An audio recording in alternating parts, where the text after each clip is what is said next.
Hello everybody, welcome back to the Gearhead 426 channel. If you didn't already get it from the title, this car made 284 rear wheel horsepower, which is pretty freaking awesome for a NAZ. And I'm going to go over all the parts and whatnot that were used to make that possible on this car. If you guys haven't already, please go ahead and hit that subscribe button before we start getting going, and give this video a nice thumbs up and comment about how much of a shitty mechanic I am. So before I read off the list, I do want to let you know this is on a 2006 Rev Up manual 350Z. The rev up is kind of important. You can put all these parts onto a DE. Don't expect to see the same effects though, because the rev ups, they can rev a little bit higher. They have the valve springs to do it. The DEs, if you try to rev a DE as high as you rev a rev up, you're gonna float the valves.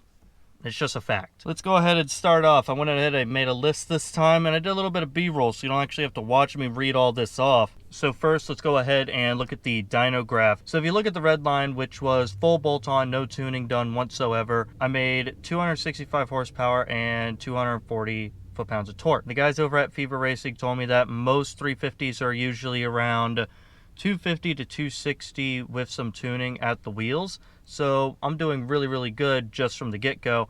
And then if you look at the green line, you could tell that throughout the entire power band, I picked up a good like 30 horsepower throughout almost the entire power band. In total, I picked up right around 19 horsepower at 284 horsepower, and I picked up 25 foot-pounds of torque going up to 265 foot-pounds. So that's pretty freaking awesome. And if you look too, you could actually see on the red line that it kind of dipped around 4,300, and with the tuning and whatnot, you could see that that dip is completely gone on the green line.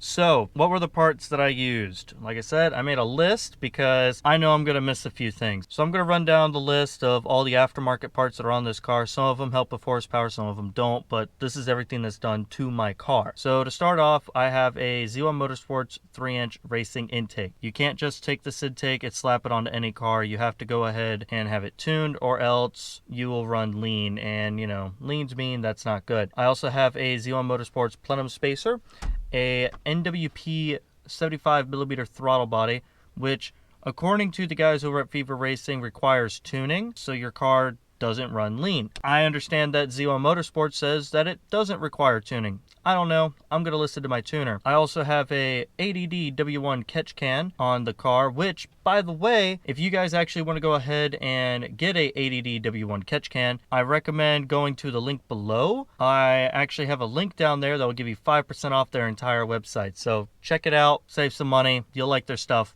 I know I do. I mostly like the ADD W1 catch can because it has a little dipstick, and I have this little cool syringe thing that I could use to pull out all the fluid and whatnot. So pretty sweet. Also, every single part that will be on this list, there will be a link down below to where you could go ahead and pick it up. Moving on, we have the Z1 Motorsports idler pulley delete. On some of the DEs and a couple of the rev ups, there was this weird idler pulley that was there for a mechanical fan. I know that 350Zs didn't come with a mechanical fan, but this motor in a SUV configuration like in a Pathfinder, it did have a mechanical fan.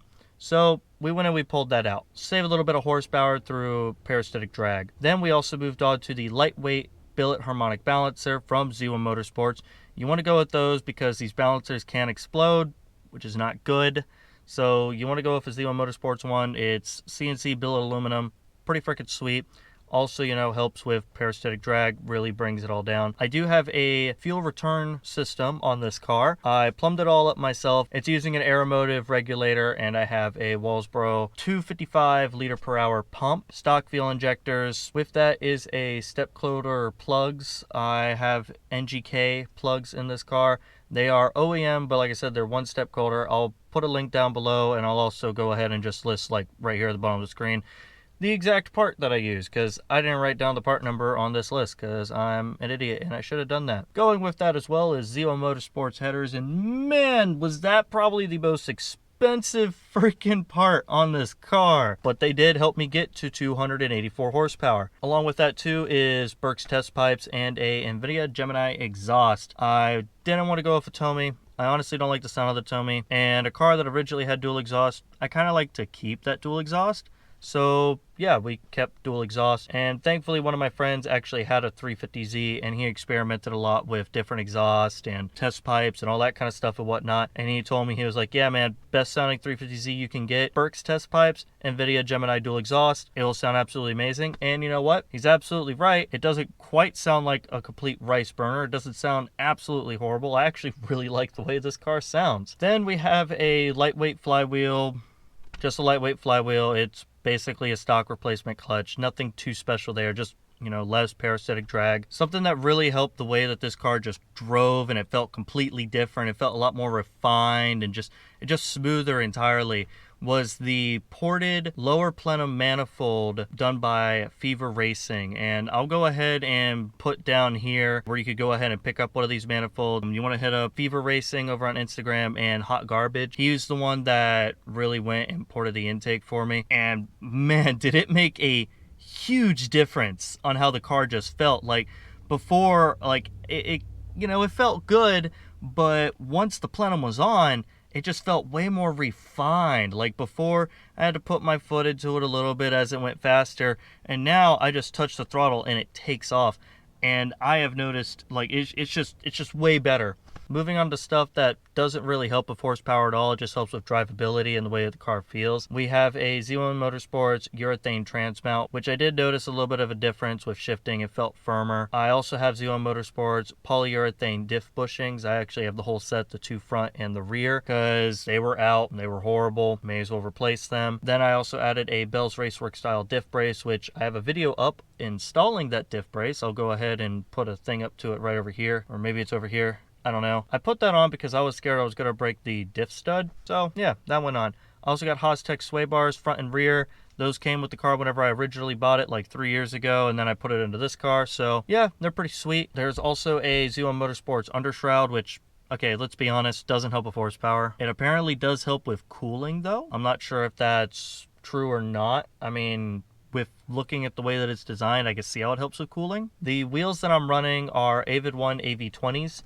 I definitely want to go ahead and get a rotary forged wheel. These are, in all honesty, just to get me by for right now. Like, I really want a different set of wheels, and I definitely need some bigger tires. Right now, I'm just running a stock set, which is 225s in the front and 245s in the back. And let me tell you, they are not enough at all. It needs a lot more meat. Other things, too, that probably help with getting the car to where it is in producing power. I went with all synthetic everything in the car. I'm running Mobil 1 1030 for the motor. In the diff, I'm running Redline 75W90. And for the transmission, I am running Redline MT85, because just trying to get like every single little ounce of power to the rear wheels, you know, you want to add some synthetic fluid, makes everything run a little bit better anyways. And of course, to go ahead and wrap up all those parts, I did get my car dyno tuned over at Fever Racing, which freaking awesome. My car now has the burble tune, and it shoots flames, and it's really obnoxious when I want it to be,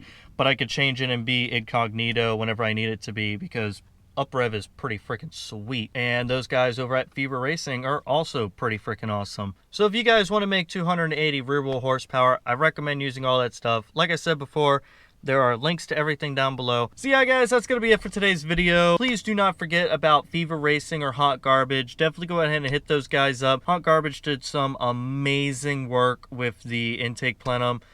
Like I said, I noticed a huge difference in the car. I definitely recommend it. And Fever Racing, obviously, they're like one of the best, especially if you're in Florida.